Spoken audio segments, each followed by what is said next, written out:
سنن ابو داود میں صحیح سند کے ساتھ روایت ہے، ایک شخص دماغی بیماری کی وجہ سے زنجیروں میں جکڑا ہوا تھا۔ ایک صحابی نے صبح و شام 3 دن تک سورۃ فاتحہ پڑھ کر اس پر دم کیا تو وہ شخص اللہ کے حکم سے بالکل صحت یاب ہو گیا۔ اس حدیث کا مفہوم یہ ہے، قرآن مجید میں ہر لحاظ سے ایک مکمل رہنما، ہدایت، برکت، رحمت اور شفا ہے۔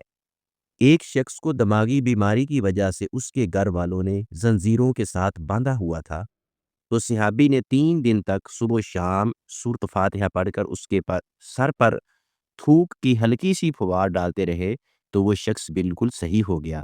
سورۃ فاتحہ کا ایک نام شفا والی سورت ہے۔ سورۃ فاتحہ کے دم میں بہت تاثیر اور فوائد ہیں۔ دم کا اصل اثر ایمان، یقین اور اللہ پر توکل میں ہوتا ہے۔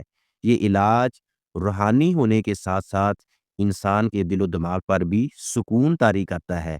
اسلام میڈیسن سے علاج کرنے سے منع نہیں کرتا، بلکہ میڈیسن کے ساتھ روحانی علاج، دم کے ذریعے علاج کرنے کی بھی ترغیب دیتا ہے۔